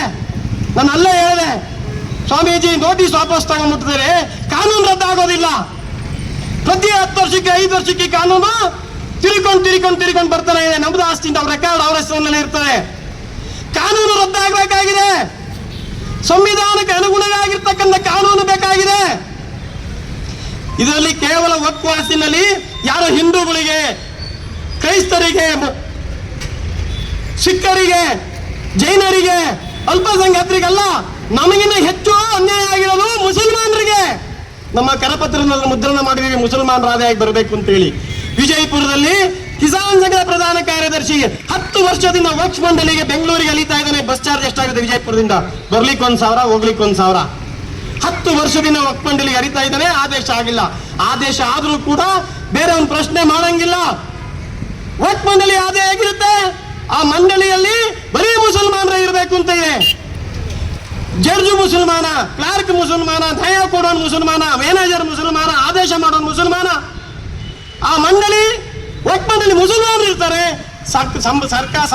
ಸಂಬಳವನ್ನ ಸರ್ಕಾರ ಕೊಡಬೇಕು. ನಮ್ಮ ತೆರಿಗೆ ದುಡ್ಡು, ನಿಮ್ಮ ತೆರಿಗೆ ದುಡ್ಡು, ಈ ದುಡ್ಡಲ್ಲಿ ಅವ್ರಿಗೆ ಸಂಬಳ ಕೊಟ್ಟು ನಮ್ಮ ಆಸ್ತಿಗೆ ವಕ್ಫ್ ಆಸ್ತಿಯಿಂದ ಬರ್ಸ್ಕೊಳ್ಳೋಕ್ಕೋಸ್ಕರ ಅವ್ರನ್ನ ಮಾಡ್ಕೊಟ್ಟಿರೋದು. ಎಂತ ವಿಪರ್ಯಾಸ! ಯಾರು ನಮಗೆ ವಿಚಾರವನ್ನು ಹೇಳಲಿಲ್ಲ. ಇಷ್ಟು ವರ್ಷ ಅಲಿತಾ ಇದ್ದೀವಿ ಇಂಥ ಕಾನೂನಲ್ಲಿ. ಕಳ್ಳವ್ರ ಹಬ್ಬನ್ನ ಕಳಿ ಕೇಳಿದ್ರೆ ನನ್ನ ಮಗ ಕಳ್ಳ ಅಂತ ಹೇಳ್ತಾನೆ. ನನ್ನ ಕಡೆ ಹೇಳ್ದಂಗೆ ವಕ್ಫ್ ಮಂಡಳಿಯಲ್ಲಿ ಅವರೇ ಇರ್ತಾರೆ. ಅವ್ರ ಮುಂದೆ ನಾವು ಕೇಸ್ ಹಾಕೊಂಡ್ರೆ ನಿಮ್ ಜಮೀನು ಅಂತ ಹೇಳ್ತಾರ ಅವರು. ಎಷ್ಟು ಚೆನ್ನಾಗಿದೆ ನ್ಯಾಯ! ಅವನಿಗೆ ಒಂದು ಗೋರಿ ಕಟ್ಟಿ, ಒಂದು ಧ್ವಜ ಹಾಕಿ, ಅಥವಾ ಇನ್ನೊಂದು ಸ್ಮಶಾನದ ಅಕ್ಕಪಕ್ಕದ ನಮ್ಮ ಯಾರೋ ಒಬ್ರು ಹೇಳ್ತಿದ್ರು, ಅನ್ನದಾನೇಶ್ವರ ಮಠದವರು ಆ ಮೌಲಿ ಕರೆದು ಹಿಂದೆ 2.5 ಎಕರೆ ಜಮೀನು ಕೊಟ್ಟಿದ್ರಂತೆ. ಒಂದು ಮಸೀದಿ ಕಟ್ಕೋ, ಒಂದು ಸ್ಮಶಾನ ಮಾಡ್ಕೊಳಪ್ಪ, ನೀನು ನಮ್ಮವನೇ ಅಂತ ಹೇಳಿ. ಯಾಕೆಂದ್ರೆ ಈ ಸನಾತನ ಧರ್ಮದ ವೈಶಾಲ್ಯತೆ, ಹೃದಯ ವೈಶಾಲ್ಯತೆ ಅಲ್ವಾ. ಈ ಸ್ವಾಮಿಗಳು ಹಂಗೆ ಮಾಡ್ತಾರೆ. ಗೊತ್ತಾಗೋದಿಲ್ಲ ನಮ್ಮ ಸ್ವಾಮಿಗಳಿಗೆ ಯಾರನ್ನ ಮಗ್ಲಾಗ ಇಟ್ಕೋಬೇಕು, ಯಾರನ್ನ ದೂರ ಇಟ್ಕೋಬೇಕು. ಎಲ್ರಿಗೂ ಒಂದೇ, ಕಂಡವರೆಲ್ಲ ಅವ್ರಿಗೆ ದೇವರ ಕಣ್ಣಂಗೆ ಕಾಣ್ತಾರೆ. ಭಕ್ತರಿಗೆ ಅವ್ರ ಆಶೀರ್ವಾದ ಮಾಡೋದೇ ಕೆಲಸ. ಶಿವ ಮಾಡ್ತಿದ್ನಲ್ಲ ಹಂಗೆ, ಬಂದವರಿಗೆಲ್ಲ ಆಶೀರ್ವಾದ ಮಾಡ್ತಿದ್ನಲ್ಲ ಹಂಗೆ. ಇವ್ರು ಶಿವನ ಸ್ವರೂಪ ಮಾಡ್ಬಿಡ್ತಾರೆ. ಕೊನೆಗೆ ಭಸ್ಮಾಸುರ ಆಗಿ ಅವ್ರ ಅಂತಲ ಮೇಲೆ ಕಾಲಿಟ್ಟಿದ್ದಾರೆ. ಅನ್ನದಾನೇಶ್ವರ ಮಠಕ್ಕೆ ಜಾಗ ಕೊಟ್ಟಿದ್ದ ತಪ್ಪಿಗೆ ಇವತ್ತು ಆ ಮಠದ ಪೂರ್ತಿ ಜಮೀನನ್ನ 34 ಎಕರೆ ಜಮೀನನ್ನ ವಕ್ಫಾಸ್ತಿಂದ ಘೋಷಣೆ ಮಾಡ್ಕೊಂಡಿದ್ದಾರೆ. ಹೇಗಿದೆ ಇದು? ನಮ್ ಕಡೆ ಒಂದು ಕೆಟ್ಟದಾಗ ಗಾದೆ ಹೇಳ್ತಾರಲ್ಲ, ಹೊದ್ಗಣ ಕಮ್ಲಿ ಕೊಟ್ಟು ಏನೋ ಮಾಡಿಸ್ಕೊಂಡ್ರು ಅಂತ, ಹಾಗಾಗಿದೆ ನಮ್ಮ ಪರಿಸ್ಥಿತಿ. ಹಾಗಾಗಿ ಈ ಸರ್ಕಾರ ತುಷ್ಟೀಕರಣಕ್ಕೋಸ್ಕರ, ಮತಕ್ಕೋಸ್ಕರ ಏನ್ ಬೇಕಾದ್ರೂ ಮಾಡಬಹುದಾ? ಯಾರು ಬೇಕಾದ್ರೂ ಬಲಿ ಕೊಡಬಹುದಾ? ನಿಮ್ಗೆ ಓಟ್ ಬೇಕಾಗಿದ್ರೆ ಕೆಲಸ ಮಾಡಿ, ಯೋಗ್ಯತೆ ನನ್ನ ಯೋಗ್ಯತೆಗೆ ಇಷ್ಟು ಕೆಲಸ ಮಾಡಿ ಓಟ್ ಕೊಡಿ ಅಂದ್ರೆ ಯಾರಾದ್ರೂ ಓಟ್ ಕೊಡ್ತಾರೆ. ಅದು ಬಿಟ್ಟು ಎಷ್ಟು ದಿವಸ ತುಷ್ಟೀಕರಣ ಮಾಡ್ತೀರಿ? ಈಗಾಗಲೇ ಒಂದು ಪಾರ್ಟಿ ತುಷ್ಟೀಕರಣ ಮಾಡಿ ಮಾಡಿ ಇವತ್ತು ಮೂಲೆ ಗುಂಪಾಗಿದ್ರೆ ನಿಮ್ಮನ್ನು ಮೂಸ್ ನೋಡೋದಿಲ್ಲ ಅವರು. ನಾವು ಕೂಡ ಹಂಗೆ ಮಾಡಿ, ನೀವು ಅಲ್ಲಿ ಮಾಡಿ ನಾವು ಇಲ್ಲಿ ಮಾಡ್ತೀವಿ ಅಂತ ಇದ್ರೆ ನೀವ್ ಹೆಂಗ್ ಸರ್ಕಾರ ನಡೆಸ್ತೀರಿ? ಸ್ವಾತಂತ್ರ್ಯ ಪೂರ್ವದಲ್ಲಿ ಇದೇ ರೀತಿಯಾಗಿ ಜಗಳ ಮಾಡಿ 2 ರಾಷ್ಟ್ರ ಮಾಡಿದ್ರಿ, 2 ರಾಷ್ಟ್ರವನ್ನ 2 ತುಂಡು ಮಾಡಿದ್ರಿ. ಮುಸಲ್ಮಾನರಿಗೆ ಒಂದು ರಾಷ್ಟ್ರ, ಹಿಂದೂಗಳಿಗೆ ಒಂದು ರಾಷ್ಟ್ರ ಅಂತ ಏನ್ ಹೇಳಿದ್ರು ಅಂಬೇಡ್ಕರ್ ನಿಮಗೆ? ಮಾಡಿದ ಮೇಲೆ ಇಲ್ಲಿ ಅವ್ರನ್ನ ಅಲ್ಲಿ ಕಳಿಸಿ, ಅಲ್ಲಿ ಅವ್ರನ್ನ ಇಲ್ಲಿ ಕರ್ಕೊಳ್ಳಿ, ಕ್ಲಿಯರ್ ಮಾಡಿ ಅಂತ ಹೇಳಿದ್ರಿ. ಬೇಕಂತಾನೆ ಹೇಳಿ ಉಳಿಸ್ಕೊಂಡ್ರಿ. ಎಷ್ಟು ಭಾಗ ಮಾಡಬೇಕು ಅಂತ ನೀವು ಷಡ್ಯಂತ್ರ ಮಾಡಿದಿರಿ. ನನಗೆ ಅನಿಸ್ತಾ ಇದೆ ಸ್ವಾತಂತ್ರ್ಯ ಪೂರ್ವದಿಂದಲೂ ಈ ಷಡ್ಯಂತ್ರವನ್ನ ಕಾಯ್ದಿಟ್ಕೊಂಡ್ ಬಂದಿದ್ದೀರಿ. ಇವತ್ತು ದೇಶದಲ್ಲಿ ಇನ್ನು 3 ರಾಷ್ಟ್ರಗಳು ಆಗಬಾರದು, ಅಷ್ಟು ಸಂಖ್ಯೆ ಅವರು ತುಷ್ಟೀಕರಣದ ಪರಿಣಾಮ ಇವತ್ತು ಅವ್ರ ಸಂಖ್ಯೆ ದೊಡ್ಡದಾಗ್ತಾ ಇದೆ. ಸಪ್ತ ಸೋದರಿಯರು ಅಂತೇಳಿ ಏನು 7 ರಾಜ್ಯಗಳಿದೆ ಆ ಕಡೆವು, ಅಲ್ಲಿ ಬರೀ ಬಂದು ಬಾಂಗ್ಲಾದಿಂದ ಬಂದಂತ ರೋಹಿಂಗ್ಯಾಗಳು, ಬಾಂಗ್ಲಾದಿಂದ ಬಂದ ಮುಸಲ್ಮಾನರು ಹಾವಳಿ. ಹಿಂದೂಗಳ ಮೇಲೆ ಹಲ್ಲೆ ನಡೀತಾ ಇದೆ, ದೇವಾಲಯಗಳ ದಾಳಿ ನಡೀತಾ ಇದೆ. ಬಾಂಗ್ಲಾದಲ್ಲಿ ಏನಾಯ್ತು ನಮಗೆ ಗೊತ್ತಿದೆ. ನೀವು ಕೂಡ ಕೈ ಬಿಟ್ಬಿಟ್ರೆ ಸ್ವಾಮೀಜಿಗಳು, ಬಾಂಗ್ಲಾದ ಪರಿಸ್ಥಿತಿ ನಿಮ್ಗೂ ಬರುತ್ತೆ, ನಮಗೂ ಬರುತ್ತೆ. ಮಠ ಉಳಿಯುತ್ತಾ? ದೇವಾಲಯ ಉಳಿಯುತ್ತಾ? ಏನ ಮಠ ಉಳಿಯುತ್ತಾ? ದೇವಾಲಯ ಉಳಿಯುತ್ತಾ? ನಮ್ಮ ರೈತರು ಉಳಿತಾನ? ಯಾಕೆ ನಾವು ಯೋಚನೆ ಮಾಡೋದಿಲ್ಲ? ಏನು ಭಯ ನಮಗೆ? ನಾನು ಹೇಳ್ತೀನಿ ಸ್ವಾಮೀಜಿಗಳಿಗೆ, ನಾವಿದ್ದೀವಿ, ನಿಮ್ ಪರವಾಗಿ ರೈತರಿದ್ದೀವಿ. ನೀವು ಯಾವ ಸರ್ಕಾರದ ಹತ್ರ ಭಿಕ್ಷೆ ಬೇಡಬೇಡಿ, ಯಾವನಿಗೂ ಮುಲಾಜು ಮಾಡಬೇಡಿ. ನಿಮ್ಮ ಕೆಲಸ ನಮ್ಮ ಮನೆಯಿಂದ ನಿಮ್ಮನ್ನು ಕಳಿಸ್ಬೇಕಾದ್ರೆ, ಮಠಕ್ಕೆ ಕಳಿಸ್ಬೇಕಾದ್ರೆ ಸುಮ್ಮನೆ ನಮ್ಮನೆಗೆ ಆಸ್ತಿ ಇಲ್ಲ, ನಮ್ಮನೆಗೆ ಜಾಗ ಇಲ್ಲ, ನಮ್ಮನೆ ನಿಮಗೆ ಭಾಗ ಕೊಡಕ್ ಆಗಲ್ಲ ಅಂತ ನಿಮ್ಮನ್ನು ಕಳಿಸ್ಕೊಟ್ಟಿಲ್ಲ. ನೀವು ಈ ಸಮಾಜವನ್ನ ರಕ್ಷಣೆ ಮಾಡಿ, ನಮ್ಮ ಮನೆಯಿಂದ ನೀವು ಒಬ್ಬ ಮಠಕ್ಕೆ ಹೋಗಿ ಸೇರ್ಕೋ, ಈ ಸಮಾಜಕ್ಕೆ ಏನಾದ್ರೂ ಮಾರ್ಗದರ್ಶನ ಮಾಡುವಂತ ನಮ್ಮ ಅಪ್ಪ ಅಮ್ಮಂದಿರು ನಿಮ್ಮನ್ನು ಕಳಿಸ್ಕೊಟ್ಟಿದ್ದಾರೆ. ನೀವು ಯಾವ ಸರ್ಕಾರದ ಹತ್ರ ನೀವು ಬೇಕಾಗಿಲ್ಲ, ಯಾವನಿಗೂ ನೀವು ದಾಕ್ಷಿಣ್ಯ ಮಾಡಬೇಕಾಗಿಲ್ಲ. ನಾವು ನಿಮ್ಮ ಪರವಾಗಿದ್ದೀವಿ ಅಂತ ಕಷ್ಟ ಬಂದಾಗ ನಮಗೆ ಹೇಳಿ ಕಳಿಸಿ, ನಾವು ತಿನ್ನೋದಾಗ ಒಂದಿಡೀ ಮಠಕ್ಕೆ ಕೊಡ್ತೀವಿ, ಮಠ ಬೆಳೆಸೋಣ. ನೀವು ನಮ್ಮ ಪರವಾಗಿ ನಿಂತ್ಕೊಳ್ಳಿ. ನಮ್ಗೆ ಅನ್ಯಾಯ ಆದಾಗ ನಾನಿದ್ದೀನಿ ಬನ್ನಿ ಅಂತ ಹೇಳಿ ನೀವು ಮುಂದೆ ಬರೋ ಧೈರ್ಯವನ್ನ ನೀವು ಮಾಡಬೇಕು ಅಂತೇಳಿ ಇಲ್ಲಿ ಬಂದಿರ್ತಕ್ಕಂಥ ಮಠಾಧೀಶರಲ್ಲಿ ಇನ್ಯಾರು ನಮ್ಮ ಪರವಾಗಿದೆಯೋ ಮನಸ್ಸಿದೆಯೋ ಅವರಿಗೆ ಕೇಳ್ತೀನಿ, ದೊಡ್ಡದು ಮಾಡ್ತಾ ಇರಲಿ. ಮುಂದೊಂದು ದಿವಸ ಅಲ್ಲಿಗೆ ಬಂದಾಗ ಗೊತ್ತಾಗುತ್ತೆ. ಹಾಗಾಗಿ ಇವತ್ತು ಏನು ಇವತ್ತು ರಾಕ್ಷಸ ಬಂದಿದೆ, ಆ ರಾಕ್ಷಸ ನಿರ್ಮೂಲನೆ ಆಗೋವರೆಗೂ ನಾವು ರೈತರು ಮತ್ತು ಮಠಾಧೀಶರು, ಧರ್ಮಗುರುಗಳು ಮತ್ತು ರೈತರು ಸೇರ್ಕೊಂಡು ಇದಕ್ಕೆ ಚಳವಳಿನ ರೂಪಿಸಬೇಕು. ಜಿಲ್ಲೆಗಳಲ್ಲಿ, ತಾಲೂಕುಗಳಲ್ಲಿ, ಗ್ರಾಮಗಳಲ್ಲಿ ಶುರುವಾಗಬೇಕು. ನಿನ್ನೆ ದಿವಸ ನೆಲಮಂಗಲ ತಾಲೂಕು ಚಾಮಗೊಂಡ ಹೋಬಳಿನಲ್ಲಿ ಉಲ್ಟಾ ಚಳವಳಿ ಶುರುವಾಗಿ ನಾನೇ ಪ್ರಾರಂಭ ಮಾಡಿಸಿ ಬಂದಿದ್ದೀನಿ. ಉಲ್ಟಾ ಚಳವಳಿ ನಾವೆಲ್ಲ ಜಿಲ್ಲೆ ಬಂದಿದ್ದೀವಿ. ಇವತ್ತು ಅಲ್ಲಿ ಗ್ರಾಮದವರು ಗ್ರಾಮ ಪಂಚಾಯಿತಿ ಮುಂದೆ ಚಳವಳಿ ಮಾಡಿದ್ರು. ಇವತ್ತಿನ ಪೇಪರಲ್ಲೆಲ್ಲ ಬಂದಿದೆ ನೋಡಿ. ಗ್ರಾಮದವರು ಗ್ರಾಮ ಪಂಚಾಯಿತಿ ಮುಂದೆ ಚಳವಳಿ ಮಾಡಿದ್ರು KID ಸಂಬಂಧಪಟ್ಟಂಗೆ. ನಾವು ಕೂಡ ಈ ವಕ್ಫ್ ರಾಕ್ಷಸನ್ನ ಗ್ರಾಮ ಮಟ್ಟದಲ್ಲಿ ತಗೊಂಡು ಹೋಗ್ಬೇಕಾಗಿದೆ. ಸ್ವಾಮಿಗಳನ್ನು ಕರ್ಕೊಂಡು ಹೋಗೋಣ ನಮ್ಮೂರಿಗೆ, ಇಡೀ ಪಂಚಾಯಿತಿ ಎಲ್ಲ ರೈತರನ್ನು ಸೇರಿಸೋಣ. ಅಲ್ಲಿ ಈ ವಕ್ಫ್ ರಾಕ್ಷಸನ ಬಗ್ಗೆ ನಾವು ಗ್ರಾಮಸ್ಥರಿಗೆ ಹೇಳಬೇಕಾಗಿದೆ. ಅಲ್ಲಿಂದ ಗ್ರಾಮ ಚಳವಳಿಯಿಂದ ನಾವು ಚಳವಳಿಯನ್ನು ರೂಪಿಸಬೇಕಾಗಿದೆ. ಈ ವಕ್ಫ್ಗಾಗಿ ಹಿಮ್ಮೆಟ್ಟಿಸಬೇಕಾದ್ರೆ ನಮ್ಮ ಗ್ರಾಮ ವಾರ್ಡ್ ಸಭೆ ಮಾಡ್ತಾರೆ, ಗ್ರಾಮ ಪಂಚಾಯಿತಿನ ವಾರ್ಡ್ ಸಭೆ ಮಾಡ್ತೀವಿ, ಅಲ್ಲಿ ನಿರ್ಣಯ ಆಗಬೇಕಾಗಿದೆ. ಆ ನಿರ್ಣಯವನ್ನ ಪಂಚಾಯಿತಿಯ ಸಭೆಯಲ್ಲಿ, ಗ್ರಾಮ ಪಂಚಾಯಿತಿಯ ಗ್ರಾಮ ಸಭೆಯಲ್ಲಿ ಮಂಡಿಸಿ ಅಲ್ಲಿ ನಿರ್ಣಯ ಮಾಡಬೇಕಾಗಿದೆ. ಆ ನಿರ್ಣಯವನ್ನು ನಾವು ಸರ್ಕಾರಗಳಿಗೆ, ನ್ಯಾಯಾಲಯಕ್ಕೆ ಕಳಿಸಬೇಕಾಗಿದೆ. ಇದನ್ನು ನಾವು ಜಾಗೃತರಾಗಿ ಸ್ವಾಮಿಗಳು ಕರ್ಕೊಂಡು ಹೋಗೋದು, ನಾವು ಕರ್ಕೊಂಡು ಗ್ರಾಮಗಳಿಗೆ ಹೋಗಿ ಹೇಳೋದ್ರ ಮೂಲಕ ಈ ಜಾಗೃತಿಯನ್ನು ಮಾಡಬೇಕಾಗಿದೆ. ಇದು ಮಾಡಿದ್ರೆ ಮಾತ್ರ ಈ ರಾಕ್ಷಸನ ಕೊಲ್ಲಕ್ಕಾಗೋದು. ಇಲ್ಲೇ ಹೋದ್ರೆ ಈ ರಾಕ್ಷಸ ಆಗಾಗ ರಕ್ತ ಬೀಜಾಸುರಂತೆ ಬಂದು ಹಿಂಸೆ ಕೊಡ್ತಾನೆ ಇರ್ತಾನೆ. 64ರಲ್ಲಿ ಹಿಂಸೆ ಕೊಟ್ಟ, ಸ್ವಲ್ಪ ಜಾಗೃತಿ ವಿರೋಧ ಮಾಡಿದ್ವಿ, ಸುಮ್ಮನಾದ್ರು. 94 ಬಂದ, 95ರಲ್ಲಿ ಸ್ವಲ್ಪ ವಿರೋಧ ಮಾಡಿದ್ವಿ, ಹಂಗೆ ತಣ್ಣಗಾಯ್ತು. ಮತ್ತೆ 2013ರಲ್ಲಿ ಬಂದ, ಅನೇಕರಿಗೆ ಗೊತ್ತಿದ್ದಂಗೆ ಕೆಲವೇ ಮಂದಿಗೆ ನೋಟಿಸ್ ಕೊಟ್ರು, ಸುಮ್ಮನಾದ್ರಿ. ಈಗ ಸಾಮೂಹಿಕವಾಗಿ ನೋಟಿಸ್ ಕೊಟ್ರು. ವಕ್ಫ್ ಸಚಿವರು ಜಮೀರ್ ಅಹಮದ್ ಖಾನ್ ಜಿಲ್ಲೆಗೆ ಹೋದ್ರು. ಮುಖ್ಯಮಂತ್ರಿಗಳು ಹೇಳಿದ್ದಾರೆ ನಾನು ವಿಡಿಯೋ ಕಾನ್ಫರೆನ್ಸ್ ಮಾಡ್ತೀನಿ ಆಗಬೇಕು. ಎಷ್ಟು ಆಗ್ರಹಪೂರ್ವಕವಾಗಿ ಅವರು ಮಾತಾಡಿದ್ರು ಜಿಲ್ಲಾಧಿಕಾರಿಗಳಿಗೆ. ನಮ್ಮ ಜಿಲ್ಲಾಧಿಕಾರಿಗಳು IAS ಆಫೀಸರ್, ಕಾನೂನಿನ ಕೂರು ಅಂತ ಅಧಿಕಾರಿ ನಿಮ್ಮ ಜಿಲ್ಲಾಧಿಕಾರಿಗಳು ಮಾಡಿದ್ವಿ. ನಿಮ್ಮ IAS ಆರ್ಸಿ ನಿಮ್ಮ ನಮ್ಮ ಮನೆಯಿಂದ ಕಳಿಸಿದ್ವಿ. ಅವ್ರು ಹೇಳಿದ್ರು ಅಂತೇಳಿ ಸಂವಿಧಾನವನ್ನು ಮೀರಿ ನೀವು ಅದರಲ್ಲಿ ಎಂಟ್ರಿ ಮಾಡಿದ್ರಿ. ಹೇಗೆ ಎಂಟ್ರಿ ಮಾಡಿದ್ರಿ? ಯಾವ ಕಾನೂನಲ್ಲಿ ಎಂಟ್ರಿ ಮಾಡಿದ್ರಿ? ಅದಕ್ಕೋಸ್ಕರ ಒಂದು ನ್ಯಾಯಾಲಯ ಇರುತ್ತೆ. ತಹಸೀಲ್ದಾರ್ ನ್ಯಾಯಾಲಯವೋ, AC ನ್ಯಾಯಾಲಯವೋ, DC ನ್ಯಾಯಾಲಯವೋ, ಅಥವಾ ನಮ್ಮ ಸಿವಿಲ್ ಕೋರ್ಟೋ, ಹೈಕೋರ್ಟೋ, ಸುಪ್ರೀಂ ಕೋರ್ಟೋ ಇರಬೇಕು. ಅವರು ಆದೇಶ ಮಾಡಬೇಕು. ಆ ಆದೇಶದ ಆಧಾರದ ಮೇಲೆ ನೀವು ಎಂಟ್ರಿ ಮಾಡಬೇಕು. ಅದಿಲ್ಲದೆ ಏಕಾಏಕಿ ರಾತ್ರಿ ಸಾವಿರಾರು ಎಕರೆಗಳಿಗೆ, ಲಕ್ಷಾಂತರ ಎಕರೆಗಳಿಗೆ ಹೇಗೆ ನೀವು ಉಪವಾಸದಿಂದ ಬರ್ರಿ? ನಿಮಗೆ ಜ್ಞಾನ ಇರ್ಲಿಲ್ವಾ? ಇಷ್ಟೊಂದು ದೊಡ್ಡದು ಓದಿಸಿ ನಮ್ಮ ಮನೆಯಿಂದ ನಿಮ್ಮನ್ನು ಕಳಿಸಿದ್ದು ಇದಕ್ಕೋಸ್ಕರನಾ? ನಿಮ್ಮನ್ನು ದೊಡ್ಡ ಆಫೀಸರ್ ಮಾಡಿ ಕಳಿಸಿದ್ದು ಇದಕ್ಕೋಸ್ಕರನಾ? ಒಬ್ಬ ಮಿನಿಸ್ಟರ್ ಹೇಳಿದ್ರೆ ಏನ್ ಬೇಕಾದ್ರೂ ಮಾಡಿಬಿಡ್ತೀರಾ? ಆಗೋದಿಲ್ಲ ಅಂತ ಹೇಳಲಿಕ್ಕೆ ಆಗೋದಿಲ್ವಾ? ನಾನಿವತ್ತು ಈ ವೇದಿಕೆಯಲ್ಲಿ ಒಬ್ಬ ಹೆಣ್ಣು ಮಗಳಾದಂತ ಅಧಿಕಾರಿ IAS ಆಫೀಸರ್ನ ನೆನ್ಸ್ಕೋತೀನಿ. ಉಷಾ ಗಣೇಶನ್ ಅಂತೇಳಿ ಒಬ್ಬ ಅಧಿಕಾರಿ ಇದ್ರು. ನಾನು ಚಿಕ್ಕವನಿದ್ದೆ. ಯಾವುದೋ ಕಾರಣದಿಂದ ಮೂರಿಗೆ ಅವರು ಬಂದಿದ್ರು ಬೇರೆ ಕಾರ್ಯಕ್ರಮಕ್ಕೆ. ಅವತ್ತು ಅವ್ರು ಹೇಳಿದ್ರು, ಅವತ್ತಿನ ಮುಖ್ಯಮಂತ್ರಿ ಅವ್ರ ಆರ್ಥಿಕ ಇಲಾಖೆ ಮುಖ್ಯ ಕಾರ್ಯದರ್ಶಿ ಆಗಿದ್ರು. ಅವತ್ತಿನ ಮುಖ್ಯಮಂತ್ರಿ 3 ಬಾರಿ ಅವ್ರನ್ನ ಕರೆಸಿ ಇದನ್ನು ಸ್ಯಾಂಕ್ಷನ್ ಮಾಡಿ ಅಂದಾಗ ನಾನು ಮಾಡೋದಿಲ್ಲ ಅಂತ ಹೇಳಿ ಕಳಿಸಿದ್ರು. ಮಾಡಲೇಬೇಕು ಅಂದ್ರೆ ಸೆಷನ್ ಅಲ್ಲಿ ಇಟ್ಟು ಅನುಮೋದನೆ ಮಾಡಿಕೊಡಿ ಅಂತ ಹೇಳಿದ್ರು. ಆಗ ಮುಖ್ಯಮಂತ್ರಿಗಳು ಹೇಳಿದ್ರಂತೆ, ನಾವು ನಿಮ್ಮಿಂದ ಅದಕ್ಕೆ ಕೆಲಸ ಮಾಡೋಕ್ಕಾಗಲ್ಲ, ನಾನು ರಾಜೀನಾಮೆ ಕೊಟ್ಟು ಹೋಗ್ತೀನಿ ಅಂತ. ಅದು ನಿಮ್ಮಿಷ್ಟ, ರಾಜೀನಾಮೆ ಕೊಟ್ಟು ಹೋಗಿ. ಹಾಗೆ ಆದ್ರೂ ನನ್ನ ತಲೆ ಕೊಡ್ಲಿಕ್ಕೆ ನಾನು ರೆಡಿ ಇಲ್ಲ, ಸಂವಿಧಾನ ಮೀರ್ಲಿಕ್ಕೆ ನಾನು ರೆಡಿ ಇಲ್ಲ ಅಂತ ಹೇಳಿದ್ರು ಅವರು. ಅಂತ ಹೆಣ್ಣು ಮಗಳಿಗಿರುವಂತ ಧೈರ್ಯ ಇವತ್ತು IAS ಅಧಿಕಾರಿಗಳಿಗೆ ಇರ್ಲಿಲ್ಲ. ಜಮೀರ್ ಸಾಹೇಬ್ರೆ, ಮಾಡಕ್ಕಾಗಲ್ಲ ಕಣಯ್ಯ, ಈ ಕಾನೂನು ವಿರೋಧ ಆಗೋದಿಲ್ಲ, ಹೆಂಗಾಗುತ್ತೆ? ಆದೇಶ ಮಾಡಿಸ್ಕೊಳ್ಳೋ ಅಂತ ಕೇಳಕ್ಕಾಗಲಿಲ್ಲ ನಿಮಗೆ? ಎಂತ ಜನ, ಎಂತ ನಮ್ಮ ಮನೆಯಿಂದ ಎಂತ ಮಹಾನ್ ಪ್ರಭುಗಳು ಹೊರಟ್ರಪ್ಪ ನೀವು ದೊಡ್ಡ ಹುದ್ದೆಗಳಿಗೆ. ಹಾಗಾಗಿ ನಾನಿವತ್ತು ಈ ವಿಧೇಯಕದಿಂದ ರೈತಾಪಿಗಳನ್ನು ಭರವಸೆ ಕೊಡ್ತೀನಿ. ಭಾರತೀಯ ಕಿಸಾನ್ ಸಂಘ ಯಾವುದೇ ಪಕ್ಷದ ಬಾಲಂಗೋಚಿ ಅಲ್ಲ. ಇದು ಮೊದಲು ಬರೆದಿಟ್ಕೊಳ್ಳಿ. ನಿಮ್ಮ ತಲೆ ಒಳಗೆ ಯಾರಾದ್ರೂ ಭೂತ ತುಂಬಿದ್ರೆ, ಇವರು ಆ ಪಾರ್ಟಿಯ ಹಿಂಬಾಲಕರು, ಇವರು ಈ ಪಾರ್ಟಿ ಹಿಂಬಾಲಕರು. ನನಗೆ ಕೆಲವರು ಬಂದು ಹೇಳ್ತಾ ಇದ್ರು, ಯಾಕಪ್ಪ ಬರಲಿಲ್ಲ? ಹೊಯ್ತಿದ್ದು, ಯಾಕಲ್ಲಿ ಓದ್ತೀಯಾ? ಅವ್ರು ಈ ಪಾರ್ಟಿಗಳು, ಅವ್ರು ಆ ಪಾರ್ಟಿ ಕಣ, ಬೆಂಬಲಿಗರು ಕಿಸಾನ್ ಸಂಘದವರು ಅಂತ ಹೇಳಿದ್ರು ಅಣ್ಣ, ಅದಕ್ಕೆ ಬರಲಿಲ್ಲ ಅಂತೇಳಿ. ನಮಗೇನು ನಷ್ಟ ಇಲ್ಲ. ನೀವು ಬರ್ದಿದ್ರಿ, ಯಾರಿಗೆ ನಷ್ಟ? ನಮಗೇನು ಕಿಸಾನ್ ಸಂಘಕ್ಕೆ ನಷ್ಟ ಇಲ್ಲ. ನಮಗೂ ಕೆಲಸ ಇದೆ. ನಷ್ಟ ಯಾರಿಗೆ? ನಿಮಗೆ ನಷ್ಟ. ನಿಮಗೆ ಅಂದ್ರೆ ರೈತರಿಗೆ ನಷ್ಟ. ಹೋಗ್ಲಿ, ಇದು ಬೇಡ, ಹೋಗ್ಲಿ. ಅವ್ರು ಹೇಳ್ಕೊಟ್ರಲ್ಲ, ಅವರಾದ್ರೂ ನಿಮ್ ಬಲವಾಗಿ ನಿಮ್ ಚಳವಳಿ ಮಾಡಿದ್ರ, ಹೋಗ್ಲಿ, ಅವ್ರ ಜೊತೆನಾದ್ರೂ ಹೋಗಿ. ಮಾಡಕ್ಕೆ ಯೋಗ್ಯತೆನೂ ಇಲ್ಲ, ಮಾಡೋರಿಗೆ ಬೆಂಬಲನೂ ಕೊಡೋದಿಲ್ಲ. ಹೊರಟವ್ರನ್ನ ಕಾಲಿದ್ದೀರಿ, ನಿಮ್ಮ ಮನೆ ಉಳಿತಾರ, ನಿಮಗೆ ನಿಮ್ಮ ಮನೆ ಹಾಳಾಗೋಗುತ್ತೆ. ನಮ್ಮ ರೈತರು ಹೊಟ್ಟೆ ಉರಿಸಿದ್ರೆ ನಿಮ್ಮ ಮನೆ ಬೆಂಕಿ ಬೀಳುತ್ತೆ. ರೈತರನ್ನ ಹೊಟ್ಟೆ ಉರಿಸಿದ್ರೆ ಯಾಕೆ ರಾಜಕೀಯ ಮಾಡ್ತೀರಿ? ಷಂಡತನದಿದು, ಹೇಳಿತನದ ರಾಜಕೀಯ ಇದು. ಅದನ್ನು ಮಾಡಬೇಡಿ ಅಂತ ನಾನು ಅವ್ರಿಗೆ ಹೇಳ್ತಾ ನಿಮಗೆ ಪ್ರಾರಂಭ ಮಾಡ್ತೀನಿ. ನಿಮ್ಗೆ ಹೇಳ್ತಾ ಇದ್ದೀನಿ, ಭಾರತೀಯ ಕಿಸಾನ್ ಸಂಘ ನಿಮ್ಗೋಸ್ಕರ ಇದೆ. ಭಾರತೀಯ ಕಿಸಾನ್ ಸಂಘದಲ್ಲಿ 120 ಜನ ಮನೆಗೆ ಹೋಗ್ಲಿಲ್ಲ, ಮದುವೆ ಮಾಡ್ಕೊಳ್ಳಿಲ್ಲ, ಸ್ವಂತಕ್ಕೆ ಸಂಪಾದನೆ ಮಾಡಲ್ಲ.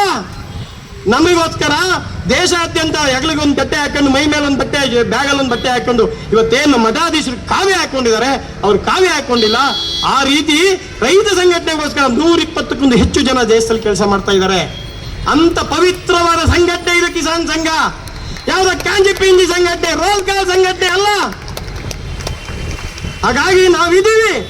ನಿಮ್ಗೇನಾದ್ರೂ ಅನ್ಯಾಯ ಆದ್ರೆ, ನಿಮ್ಗೇನಾದ್ರೂ ತೊಂದರೆ ಆದ್ರೆ, ನಿಮ್ಮ ಜಿಲ್ಲಾ ಘಟಕವನ್ನ, ನಿಮ್ಮ ತಾಲೂಕು ಘಟಕವನ್ನ, ನಿಮ್ಮ ಗ್ರಾಮ ಘಟಕವನ್ನ ಸಂಪರ್ಕ ಮಾಡಿ ಒಗ್ಗಟ್ಟಾಗೋಣ, ಸಂಘಟಿತರಾಗೋಣ. ನಮಗೆ ನೇತೃತ್ವ ವಹಿಸಿದ ಸ್ವಾಮೀಜಿಗಳು ಕೇಳೋಣ, ಧರ್ಮಗುರು ಕೇಳೋಣ. ನಾನು ಆಗಲೇ ಹೇಳ್ದಂಗೆ, ದೇವರು ಕೈ ಬಿಟ್ರು, ಗುರು ಕೈ ಬಿಡಬಾರ್ದು, ಕೈ ಬಿಡೋದಿಲ್ಲ. ಆ ಭರವಸೆಯನ್ನು ನಾನು ಇವತ್ತು ವೇದಿಕೆಯಿಂದ ಕೊಡ್ತೀನಿ. ಮತ್ತವ್ರನ್ನ ಭರವಸೆ ಕೊಡಬೇಕು ಅಂತ ನಾನು ಮತ್ತೊಮ್ಮೆ ನಿಮ್ಮೆಲ್ಲರ ಪರವಾಗಿ ಅವ್ರ ಹತ್ರ ಕೇಳ್ಕೊತೀನಿ. ಹಾಗಾಗಿ ನಮಗಿದ್ದಾರೆ, ನಮ್ಮ ಧರ್ಮಗುರು ಗುರುಗಳು ನಮ್ಮ ಬೆನ್ನಿಂದಿರ್ತಾರೆ. ಹಾಗಾಗಿ ನಾವು ಊರಿನಲ್ಲಿ ಈ ವಕ್ಫ್ ಬಗ್ಗೆ ಎಲ್ಲ ಕಾನೂನುಗಳು ಏನೇನು ಆಗಿದೆ, ಲೋಪ ಆಗಿದೆ ಅನ್ನೋದ ಮನೆಗಳಿಗೆ ಹೋಗಿ ಜಾಗೃತಿ ಮಾಡೋಣ. ಮನೆಗೆ ಹೋಗಿ ಜಾಗೃತಿ ಮಾಡ್ತಾ ಈ ಒಂದು ವಕ್ಫ್ ರಾಕ್ಷಸನ್ನ ಸರ್ವ ನಾಶ ಮಾಡೋವರೆಗೂ ನಾವು ವಿರಮಿಸಬಾರದು ಅಂತ ನಿಮ್ಮಲ್ಲಿ ಕೇಳ್ಕೊಂತ, ಈ ನಮ್ಮ ಒಂದು ಹೋರಾಟಕ್ಕೆ ಎಲ್ಲ ಸಮಾಜದ ಅಧಿಕಾರಿಗಳಿರ್ಬೋದು, ವ್ಯಾಪಾರಿಗಳಿರ್ಬೋದು, ಸಾರ್ವಜನಿಕರಿರ್ಬೋದು, ಯಾರ್ಯಾರು ಅನ್ನ ತಿಂತೀರಿ, ಯಾರ್ಯಾರು ಊಟ ಮಾಡ್ತೀರಿ, ಅವರೆಲ್ಲರೂ ಕೂಡ ಬೆಂಬಲಿಸಬೇಕು. ಯಾಕೆಂದ್ರೆ ಅನ್ನ ನಾವು ಬೆಳೆದಿದ್ರೆ, ನಮ್ಮ ರೈತ ಬೆಳೆದಿದ್ರೆ, ನಿಮ್ಗೇನು ಯಾರೋ ಭಗವಂತ ಅಲ್ಲಿಂದ ಇಳಿದೇನು ಬಂದು ನಿಮ್ಗೆ ಅನ್ನ ಕೊಡೋದಿಲ್ಲ, ಅವನೇನು ಬಂದು ಹೊಲ ಉಳೋದಿಲ್ಲ. ನಮ್ಮ ಅನ್ನದಾತನೇ ಹೊಲ ಉಳಬೇಕು. ಅವನೇ ನಾಶ ಆದ್ರೆ ನಿಮ್ಗೇನು ಸಿಗೋದಿಲ್ಲ. ಅನ್ನ ಸಿಗಬೇಕು, ಅರ್ಧ ರೇಟಿಗೆ ಸಿಗಬೇಕು, ಪುಕ್ಕಟ್ಟೆ ಸಿಗಬೇಕು ಅನ್ನೋದಿದ್ರೆ ಈ ನಮ್ಮ ಚಳುವಳಿಗೆ ಬೆಂಬಲ ಮಾಡಿ, ಯಾವುದೇ ಮನಸ್ಸಲ್ಲಿ ಕಹಿಯನ್ನ ಮನಸ್ಸನ್ನ ಇಟ್ಟುಕೊಳ್ಳದೆ ಬೆಂಬಲ ಮಾಡಬೇಕು ಅಂತ ಮತ್ತೊಮ್ಮೆ ಎಲ್ಲ ಸಮಾಜದವರ ಬಂಧುಗಳನ್ನ ಕೇಳ್ಕೊಂತ ನಾನು ಎರಡು ಮಾತನ್ನ ಮುಗಿಸ್ತೀನಿ. ಭಾರತ್ ಮಾತಾ ಕಿ, ಗೋ ಮಾತಾ ಕಿ, ಭೂ ಮಾತಾ ಕಿ, ತೊಲಗಲಿ ತೊಲಗಲಿ ವಕ್ಫ್ ರಾಕ್ಷಸ, ತೊಲಗಲಿ ತೊಲಗಲಿ ವಕ್ಫ್ ರಾಕ್ಷಸ, ವಕ್ಫ್ ರಾಕ್ಷಸ. ರೈತ ಉಳಿದರೆ, ರೈತ ಉಳಿದರೆ ರೈತ ಶಕ್ತಿ, ರೈತ ಶಕ್ತಿ. ಭಾರತ್ ಮಾತಾ ಕಿ.